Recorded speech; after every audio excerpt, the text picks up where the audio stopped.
Hello and welcome to this week's live cast. And this week is a special live cast because it's our monthly newsletter live cast. I have my newsletter up on my left-hand screen over here, and I'll be talking to you, answering your questions, and discussing Stonemaier Games news and just some random topics that are relevant right now, or some that are not so relevant. We'll see. Yeah, so if you haven't gotten our monthly e-newsletter, I posted a link in the description of this video, so you can check that out. If you're watching this in the future on YouTube, I'll make sure to put it there as well. Yeah, so let's jump right in. So topics are going to be a little bit all over the place today. But here, I start off with an easy question here. Christopher says, have I played Mandala? And I have not, Christopher. I've been wanting to.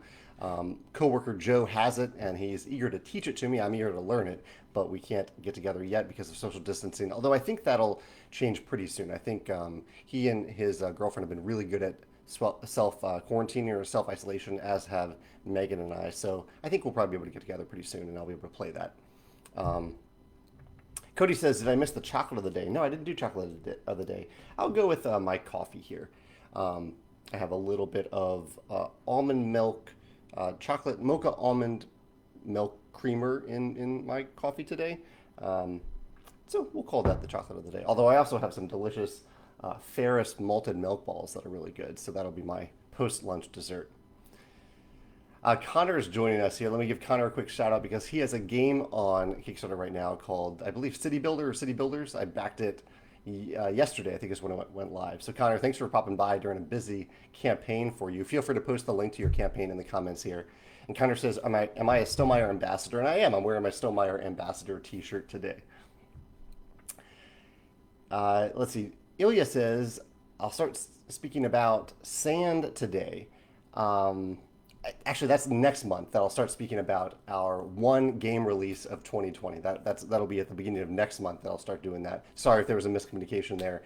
At the beginning of this month, though, I am talking about the Stonemaier Games, or not the Stonemaier Games, the Scythe Complete Rulebook.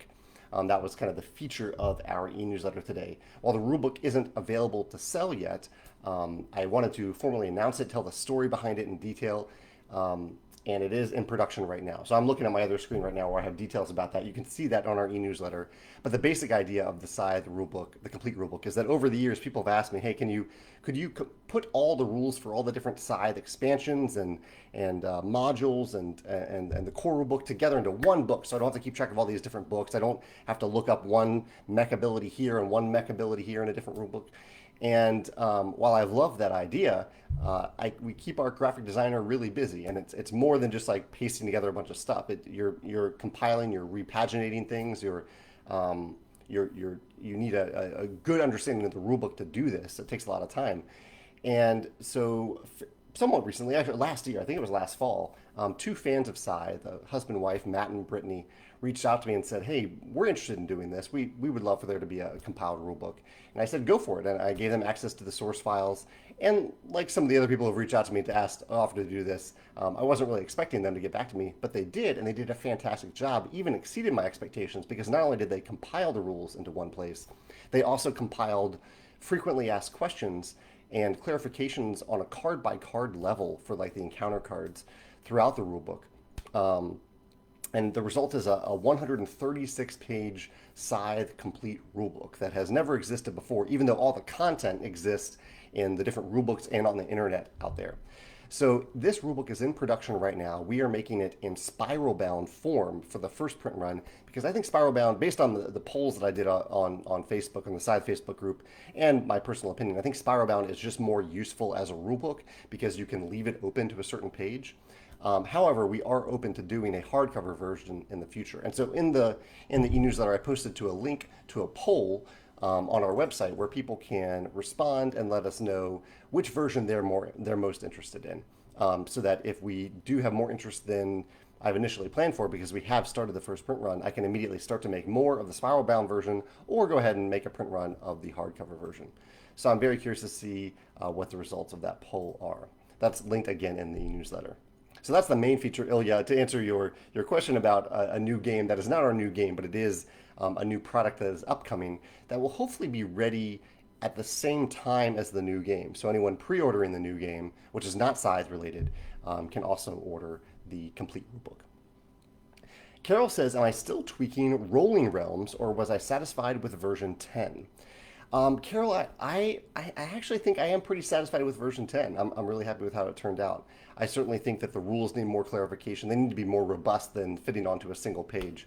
But I'm happy with the current version. So I would tentatively say that the current version is the final version, though really if we decide to publish it, which is not the intent, but it is possible, that I will put it through some blind playtesting so that we can see if there's anything that I'm missing. Joshua says he's catching this live for the first time, and he says he can't remember all the questions that he's wanted to ask. Well, you've got an hour, Joshua, to think of them. I'll be here until 11 a.m. St. Louis time.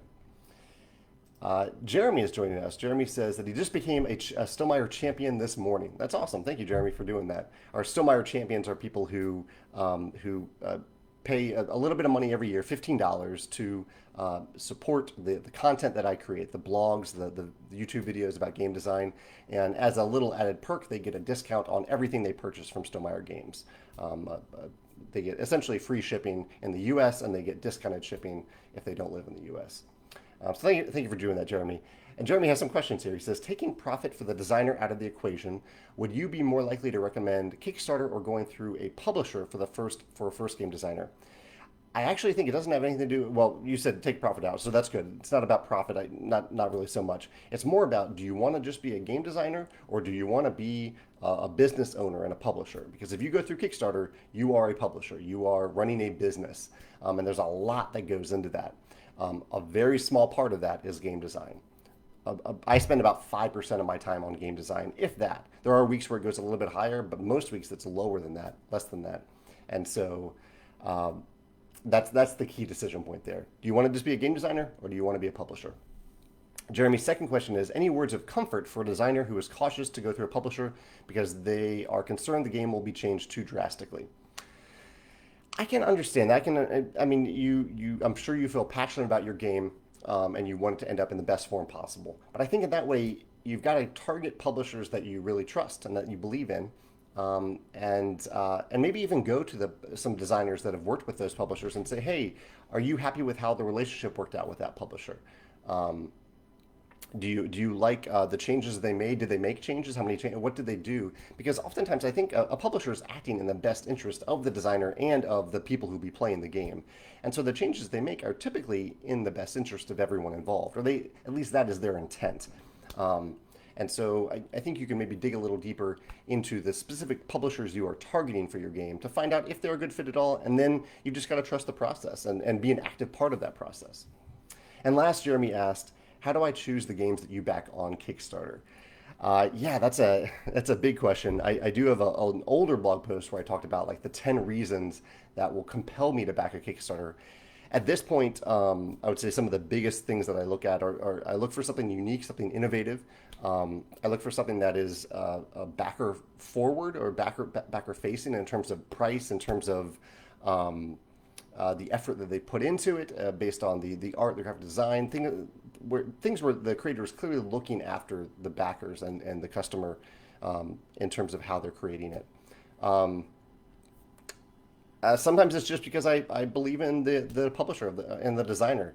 Connor, I mentioned earlier, Connor runs Inside Up Games, and he publishes one of my favorite games, Summit, and I believe in Connor. I think Connor does a great job, and so I backed his Kickstarter the other day.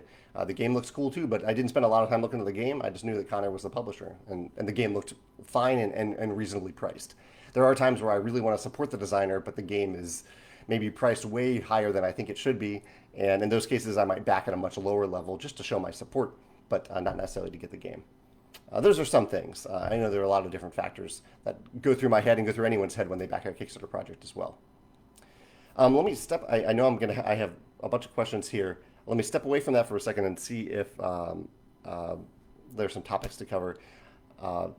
Let's see. Oh yeah, so this is a fun thing I've been doing. This past week, my Sunday sit-down video was about Joe's favorite games. Joe is a name that you may not know, but Joe is our director of communications. He's the only other full-time employee at Stonemaier Games. And so I thought recently I wanted to reach out to some people who have very strong connections to Stonemaier Games, whether they work directly for us or indirectly, but largely for Stonemaier Games, and I wanted to give them an opportunity to share their top 10 favorite games for me, and I could talk about them on my YouTube channel. And so that was really fun to do, to do for Joe, and not for Joe. Joe didn't ask me to do it, but to do Joe's list.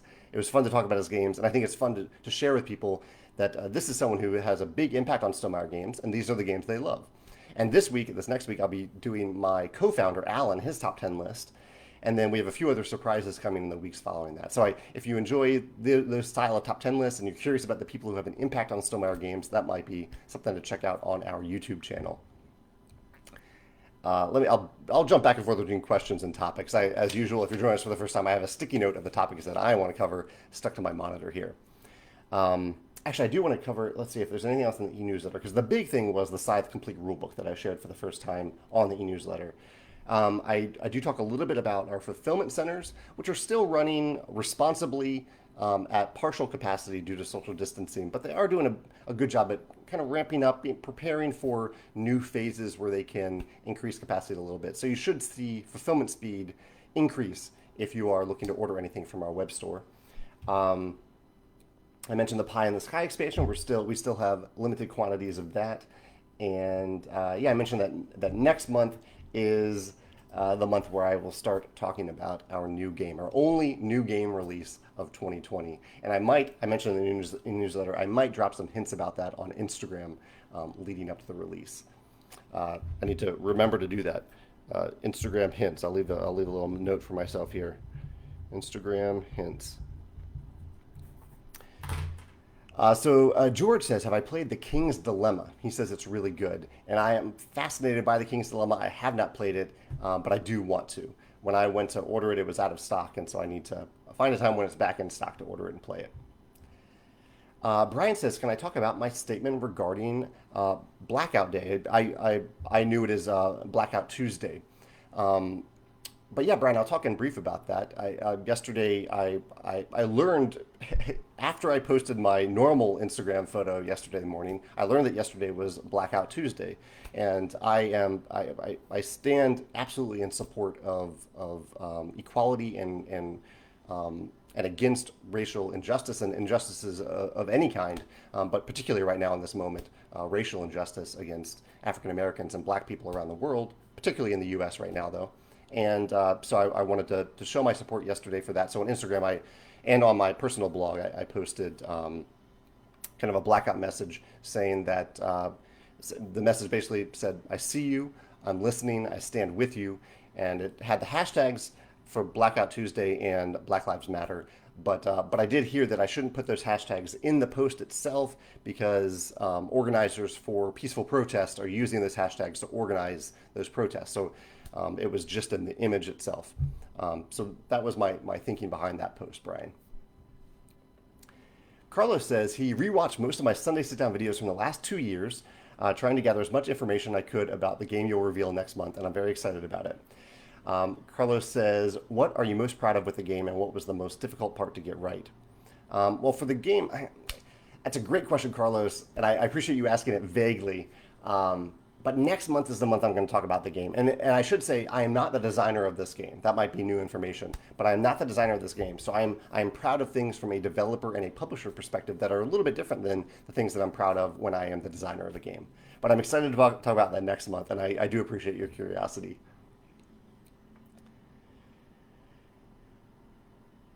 Okay, I'll jump back and forth again.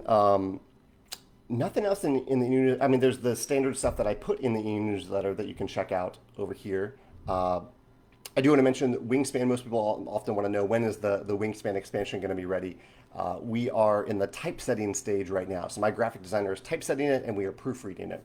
And while that sounds like things are moving along quickly, and they are, it still means that there's many months to go as the game goes through pre-production and production and printing and assembly and then freight shipping.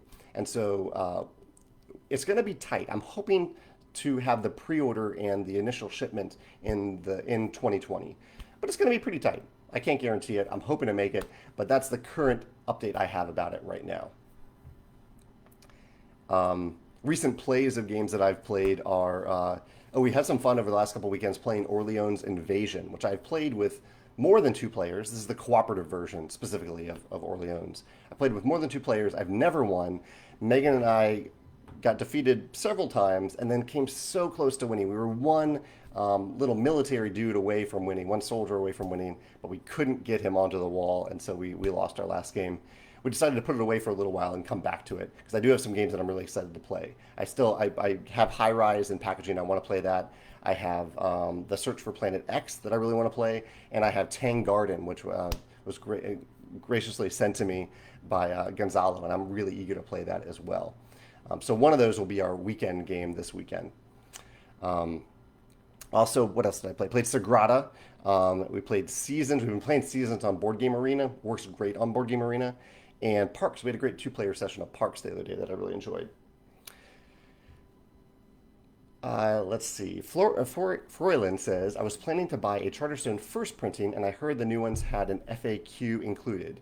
Can I get that from somewhere? Yes, you can print the FAQ from our website. We have a printable version available on our website that you can just print. It's not something that we're going to send in the mail to people because it is so easy to print. It's just a few pages to print.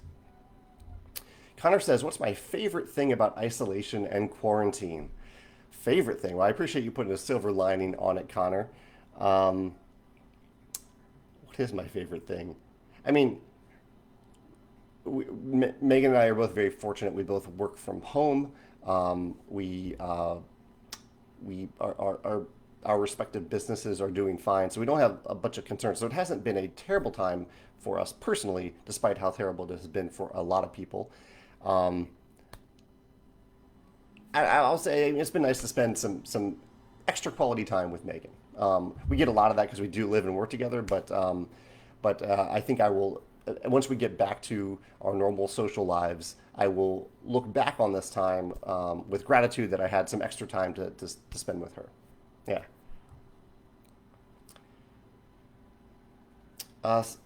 Stan says the poll link doesn't go to a poll. It goes to a newsletter sign up. Well, that is a problem if that's what happened.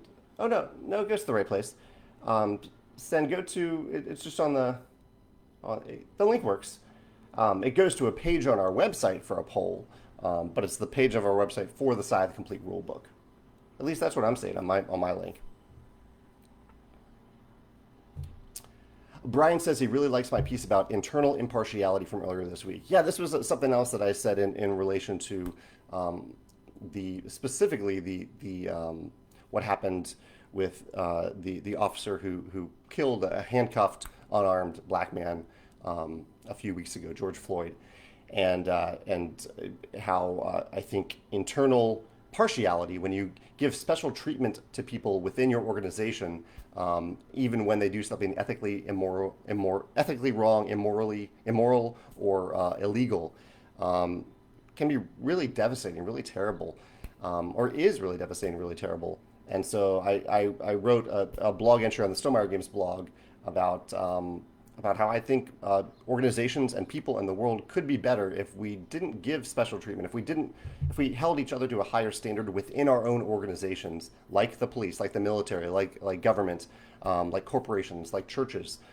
and businesses like Stonemaier Games. If we hold ourselves internally to a higher standard and don't look past ethical and immoral and especially illegal mistakes that we make, and we treat each other as we would treat a complete stranger.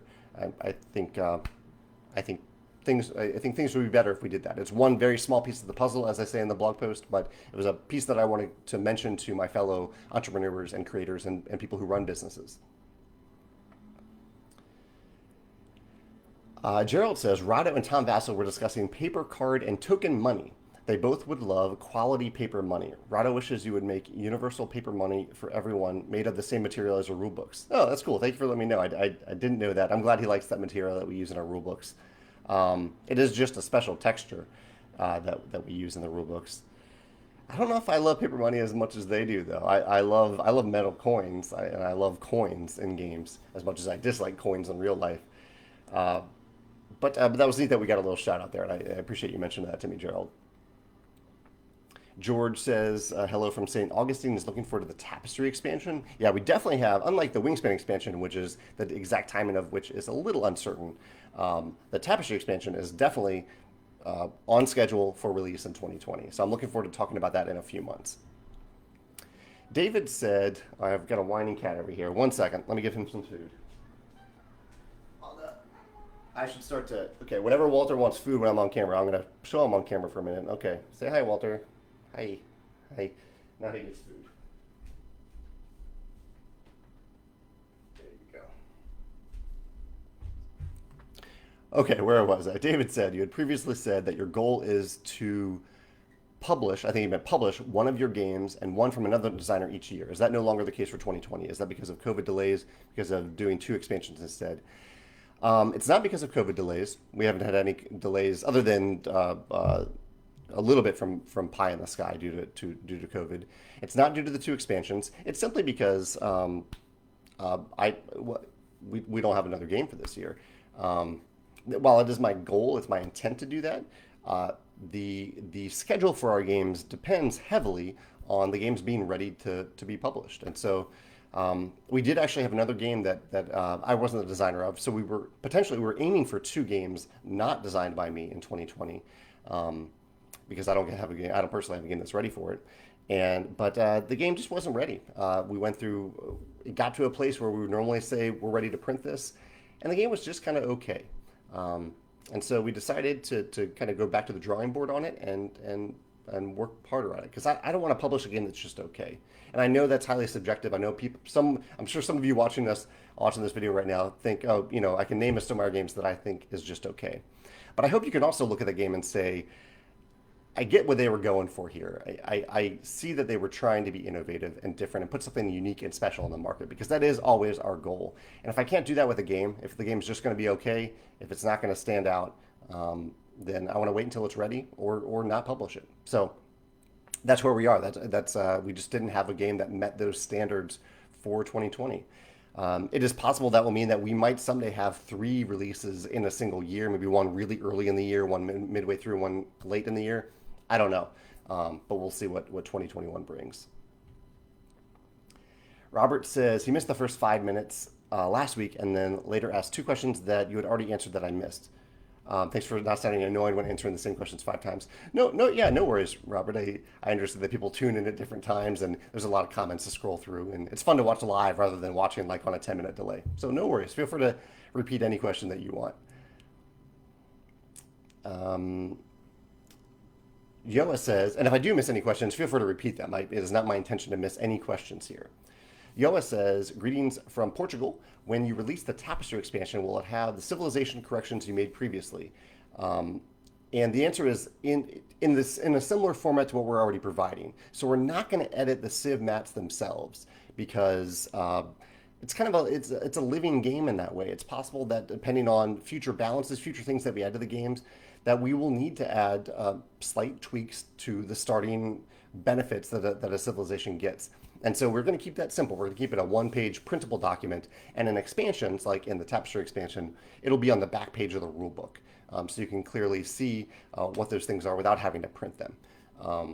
So yes, those adjustments will be noted and printed in the Tapestry expansion, but not on like revised civ mats, which you may have been asking about that. Yoa also says, when will it be released, an estimated date? My estimated date for starting to talk about it will be in a few months. Carl says, can I share any news regarding Sand? Yes, the news regarding Sand, codename Sand, is that I guess what I've revealed today is that I'm not the designer of this game, and 2, that I will start talking about it in detail next month, the next month's e-newsletter, which will either be on July 1st or July 8th. I haven't decided between the 2 yet. Cody comes through with a link here, an old school link. Well done finding that, Cody. You found an old link about the 10 reasons I'll back a Kickstarter project. That was a deep dive. Cody's very good at providing links to things I mentioned in the comments, and I'm impressed that he found that one, because that was an old one. Let's see. I'll jump back to my topics here real quick. One small development, it's a personal development, but every 2 years I have a big family reunion for my mom's side of the family, which is a lot of people. It can, I think total size is around 35 people. In terms of all the different cousins and aunts and aunts and all that. And we have a beach week family reunion that we typically do every 2 years. And we decided this past weekend, despite planning for it, despite putting down deposits for this year's not this week, but this year's family reunion. We decided that it would be better to delay it until the next year. So I don't know about you. Are you canceling vacations for this summer? Are you finding new ways to have vacations this summer? Because that's a week that I was really looking forward to spending time with my family and having Megan spend that time with the family and meeting the family. Well, she's met them, but spend quality time with the family.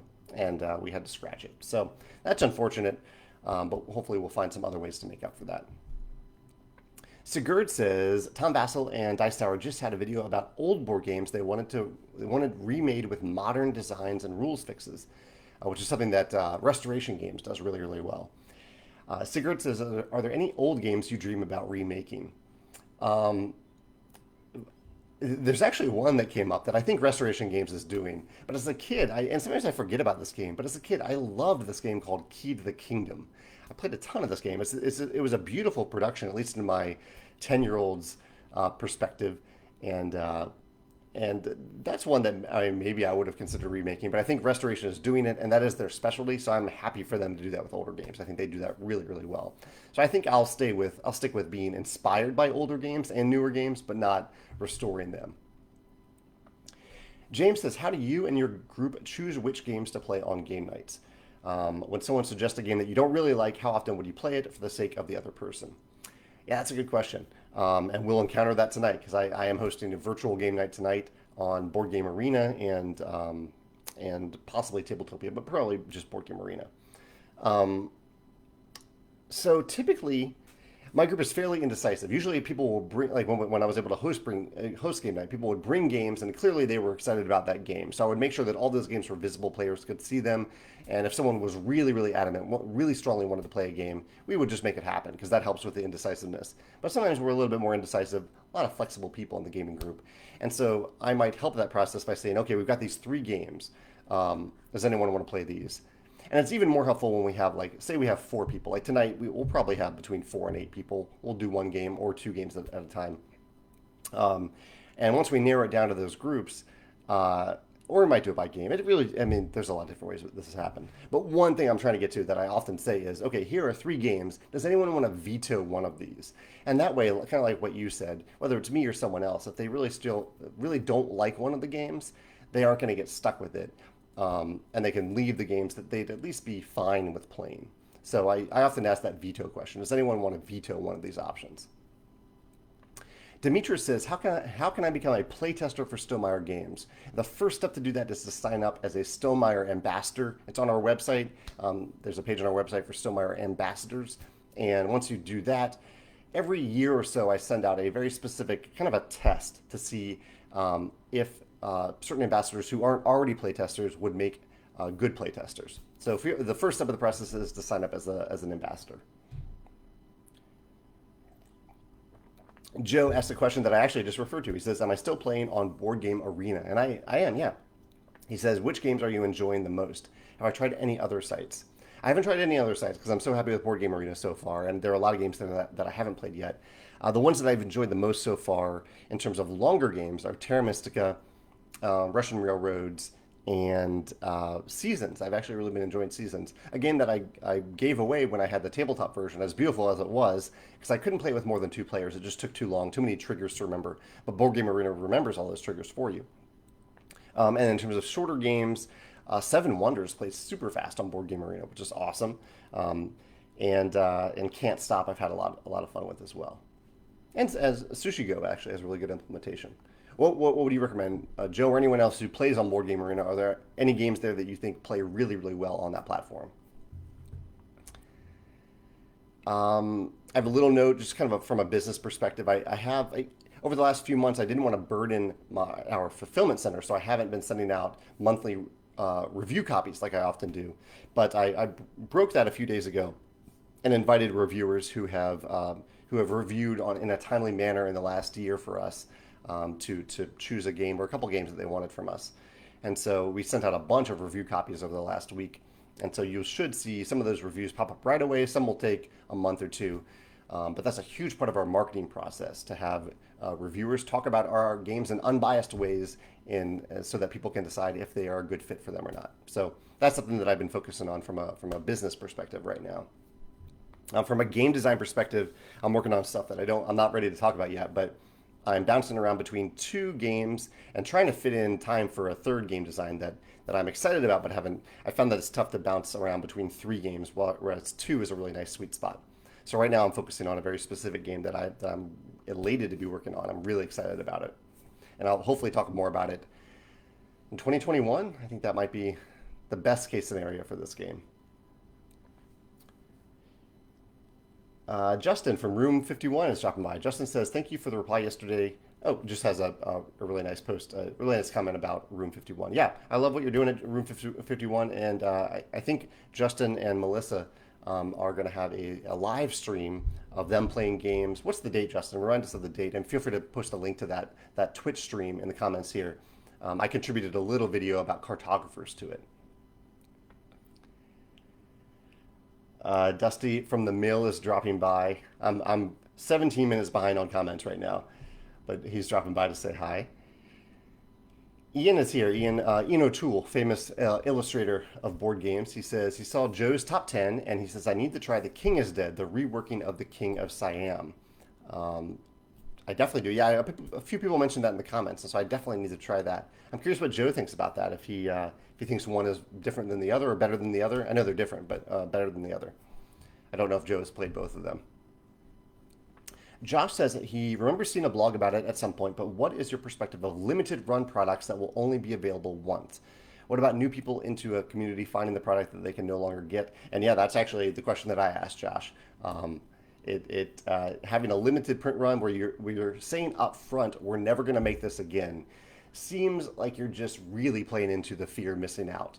It's one of the reasons that I don't like exclusives. You're playing into fear rather than into inclusivity and fun. I understand it as a marketing strategy, but it isn't something I'm interested in at all. The closest that we've come to it in recent years are the Scythe metal mechs, where I say, we're not going to make these often. If there's demand for them, I will make them, but they are very expensive to make, and I don't want to make a batch of them and not sell them because they're so expensive to make. And so currently I'm on a pattern of maybe once a year printing them. This year I don't know if we really need to because we still have a fair number left, not a ton, but enough to get us by for a while. But saying up front, hey, we're making this thing now and we are never going to make it again, I don't quite understand that. Especially given all the time and effort it takes to create something new in the first place, to design it, to the graphic design, the art, all the different resources that go into it. I don't quite understand that strategy. Connor says, of the social media that I use, which one gives me the most enjoyment and which is the most tiring? Instagram has kind of delighted me, unexpectedly delighted me since I started using it a year or two ago. It's probably been 2 years now. So I really do enjoy Instagram. I don't know if I find any social media particularly tiring. I don't spend a lot of time on Twitter, but I do have Hootsuite up all the time to show my different streams for Jamie Stegmaier and Stonemaier Games. Do I find any of them really tiring? I don't think so. I don't think I find any of them really tiring. It has been very nice on Board Game Geek, which is a form of social media, to have Joe and others answer rule questions. So there are a lot of threads on there with rule questions that I get to kind of skip past now. I still try to participate from time to time. If I know Joe's not working, if I'm just there in the moment and there's just one question, I'll pop in and answer it. But that has been nice. I think that got tiring, but now I have Joe to handle it, so it's much less tiring now. Dave says, what was my career before starting Stonemaier Games, and what's the biggest lesson you've carried forward from that into designing and publishing games? I'll give my very quick answer here because there's actually three things that I typically think about. I waited tables in college. It wasn't a career, but I waited tables during summers in college. Then I worked as a project manager, and during that time I learned a lot about customer service. I then worked as a publishing project manager, where I learned a lot about project management. That was at a medical textbook publishing company. And then I worked as a director of operations at a nonprofit facility, where I learned a lot about people management, about fundraising and asking for money, and budgeting and operations. Andy says, how many cards will be in the Wingspan expansion? Yeah, we haven't revealed that yet, so I'll keep that a secret for now. Chuck says, is it hard to be the designer and developer of your own games, or do you hire someone else to develop the game when you are the designer? It depends, Chuck. It depends, but I often we have lead playtesters, lead blind playtesters, where uh, I send the game to them and they send me amazing feedback about that game. And so they are essentially serving in a small way as developers of the game. Um, because I try to, even though I do design our games, and I do approach them both from a designer and a developer lens at a certain point. Developers, for those who don't know, developer is someone who comes into a game in various ways to make it more fun, more balanced, more intuitive, give it more longevity. Uh, and so I try to do both of those things from different lenses. And I think it is possible to do. But I also do try to get all that impartial third party data and anecdotal evidence and suggestions and put them into the game. And so that's something that I could hire a developer to do, but based on my process, I don't think it's totally necessary. Yeah, but there could be there's uh, some people could argue that, I think, based on some of the balance issues that have been in a few of our games. But I think that is a lot more about data analysis, something that we've really focused on in 2020, data analysis rather than the actual development process of the game. Because we have plenty of blind playtesters, we have plenty of data.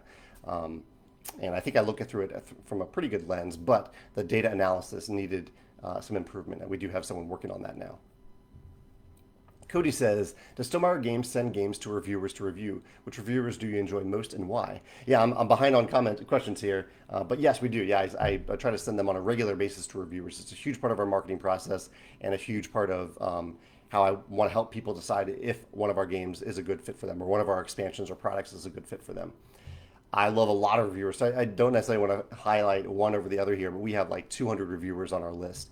Uh, if you want to see the ones that maybe I lean to a little bit more than others, they're typically the ones that I send the advanced review copies to. But that isn't really even indicative of that. There are plenty of reviewers that I love for many different reasons that don't get the advanced copies because we have so few advanced copies of new release games.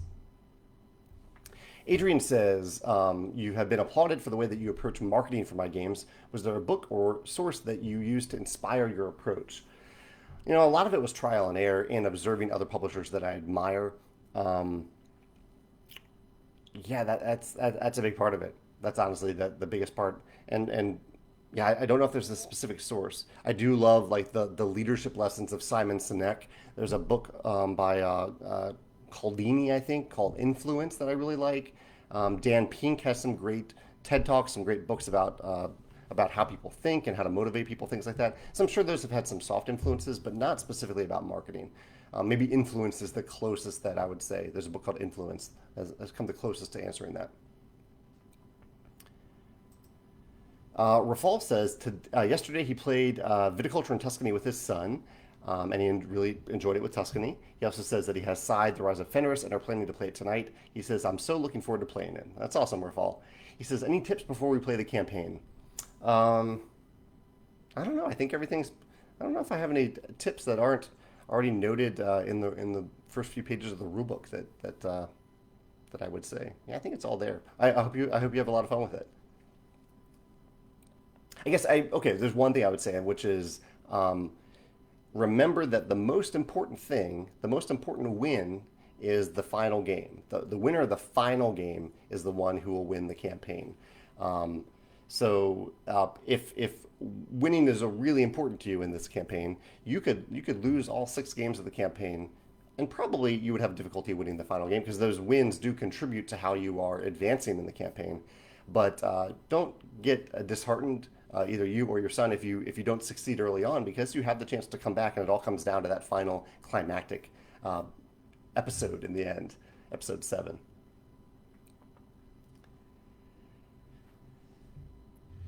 Oh, Josh says, any update on Design Day, the Stonemaier Games Design Day? It's a little convention that we host once a year to bring in designers who want to share their games and test their games with a variety of playtesters from the St. Louis area and around the country and even around the world. I don't think we've had someone international yet, but someday it'll happen. But so far, Pieces has reopened. Pieces is the board game cafe where we host it.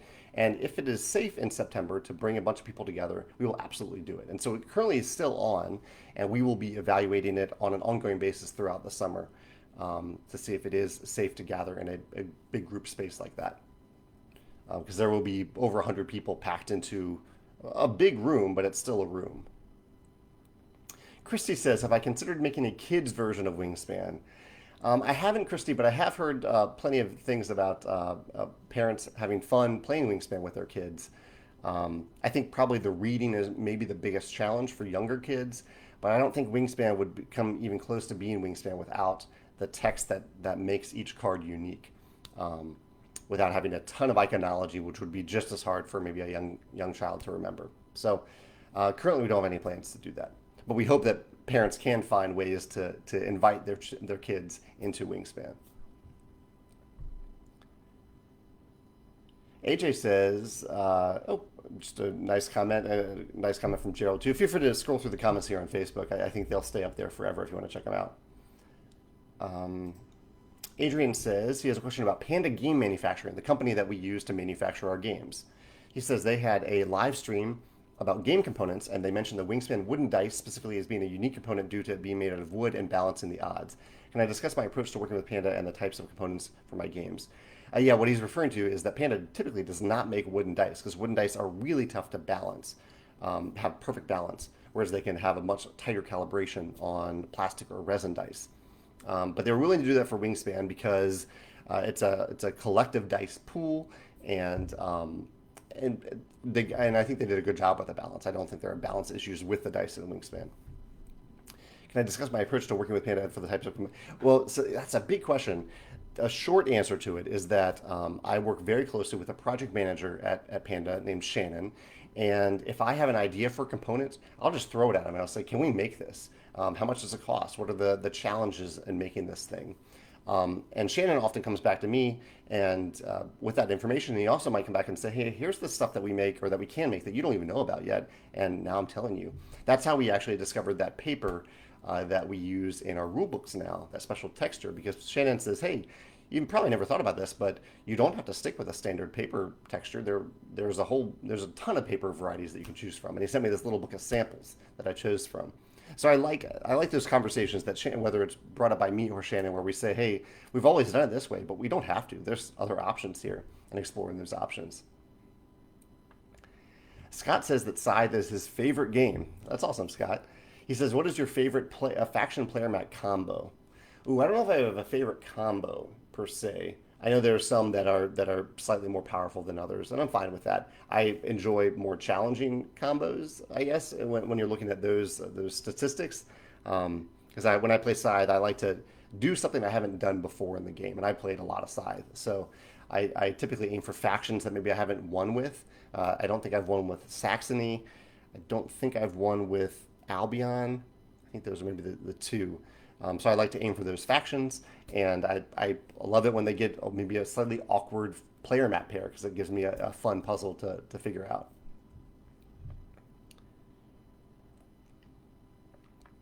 Joshua says, do I find it difficult to stop designing a game and start publishing it? He says, lately I've been trying to design an easy entry card game for my local friends, but I continuously add features until it's much more complicated. It then becomes difficult to remove features and get it back to a simple card game. Yeah, that's tough to get the difficulty level right. Yeah, I have experienced this, although I am driven partially because my entire income, I guess, and my business is geared around me releasing products sometimes, not all the time, but every now and then. And so I am driven to complete things when I feel that they are complete.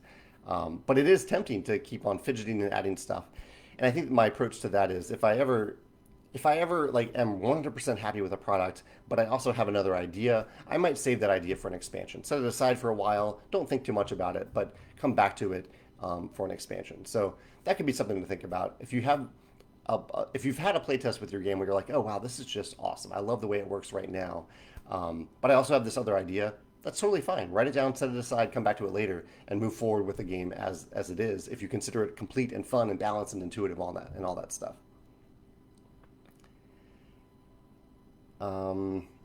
Just scrolling through looking for a few more questions here. I know I'm behind on comments here. Matthias says he's really been getting into overland adventure crawling games like Runebound. He loves exploration card events, quests, and such. What do I think of this type of game? I haven't actually heard that category before. I've heard of dungeon crawl, but overland adventure crawling games.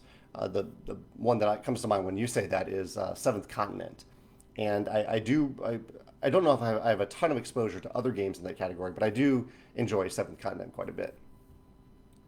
Michael says, will I still be able to run the Fenris campaign out of the new rulebook? And yes, the new rulebook includes all the Fenris rules. Yeah. People are now responding. I'm seeing comments here about people who have had to cancel their vacation for this year related to conventions, cruises, vacations. Yeah. Oh, Matt here, the one of the designers of the rulebook joined us. I don't know if you're still here, Matt, but thank you so much, you and Brittany, for putting together the Scythe complete rulebook. I love what you two did with it. George, this might be the same person who just commented about the adventure games, but George says he's a huge fan of adventure games like Key to the Kingdom and Runebound. Have I had any ideas towards these more sandboxy takes on the genre? And I would say, I mean, the big game that I'm working on, one of the games I'm working on is an open world cooperative exploration game inspired by Breath of the Wild. A Zelda, it's a Zelda game, but the game I'm designing is not a Zelda game. It's just inspired by that element of open world discovery. You can go in any direction and explore. You don't have a lot of information, but you discover as you go, that kind of thing. And so that will be my take on this genre. It is very different than Key to the Kingdom and Runebound, though. In those games, the objectives are fairly clear. You can see the whole game in front of you. My game is very different than that. Justin says, how do I feel about digital games through something like Tabletopia that makes you do everything as if you're actually playing the game versus something like Board Game Arena where you point and click that handles the upkeep automatically? Sounds like Justin prefers the latter, Board Game Arena. And I'm with you there, Justin. I know it feels less like a board game when you have that physics engine of Tabletopia and Tabletop Simulator. I love that those platforms exist, especially for playtesting and for people who just want to try out our games. But as a player, I heavily prefer Board Game Arena. It doesn't even come close to the tabletop experience, but it does make it's so much better of an experience for me when I just want to sit down and play a game than on a physics generated engine where I have to pick up the cube and move it around in a way that doesn't feel entirely natural. It just takes so much more time than even the tabletop version. Like picking up a cube in real life is very easy. I don't have to think through the idea of picking up a cube. I just do it. But in Tabletopia, it's just arduous. And same with Tabletop Simulator. As great as those platforms are, so I definitely prefer Board Game Arena in that way. Cynthia says that Rogers the Ganges is on yukata.de. That's good to know. I do love that game. Joe suggests Nippon on Board Game Arena. Mark suggests La Granja. Just looking at suggestions for Board Game Arena. Keyflower. Keyflower's Shadi suggests that. King Domino. Yeah, I haven't tried Keyflower. I haven't played Keyflower in a long time, actually. So maybe I should try that on Board Game Arena. George says, any new thoughts regarding your latest article about recognizing top users? Great and exciting read. Yeah, that was fun. That was a blog post last week about, inspired by the idea that a thing that YouTube does is when you get to a certain subscriber threshold, 100,000 subscribers that are legitimate subscribers, not like bots and things like that, YouTube will give you an actual physical award, a plaque, a silver creator award that you get to proudly display in your home. And I thought that was really cool. And so I kind of explored that on a blog topic, if that could apply to a company like mine where I reward people for some reason. I was thinking the best reason I came to would be if for people who own all of our games. While there are many different ways to support some of our games, and I don't expect everyone to own all of our games, this is a special award that I think or special something that I could give to people who do have that, who do own all of our games. So some ideas were mentioned, some great ideas were mentioned in the comments about what I could give to those people. Some of my favorites were like a very special, unique first player marker, something that stands out on a shelf, but still works in a game. A special D12 die, like a big D12. I love D12s. Uh, or an art print, a framed art print that shows the cover art for all 10 of our games. And this summer we'll publish our 10th game. So I really like those ideas. There are some other good ideas in there as well that I'm sure I'm forgetting right now. Douglas says, say hi to Brazil. Hello, Brazil.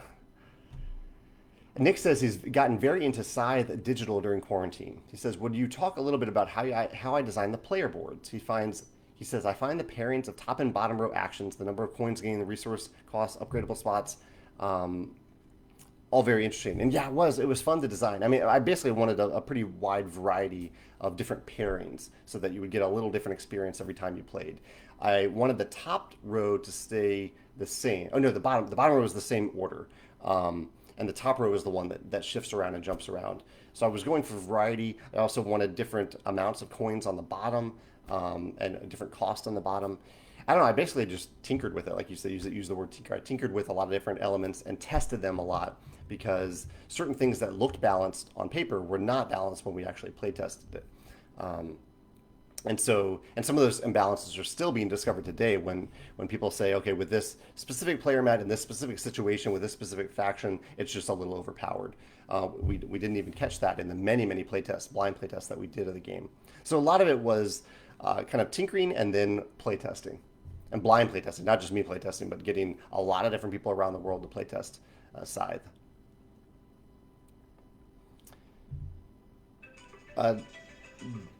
Deddy says, we canceled our annual summer trip to Alaska. We plan on taking our camper out to the mountains. It's been fun creating our camper game collection. Any recommendations? I had been working, a while ago, before coronavirus hit, I was going to publish a list of my top 10 favorite travel games to travel with, which is even more restricting than camper games because you're limited to a very tight space. But then coronavirus happened. I don't think people are traveling much, so I didn't want to make that video yet. But let me see if I have a few games that I can mention from that list. Top 10 favorite games to travel with. Can't even find. Oh, here we go.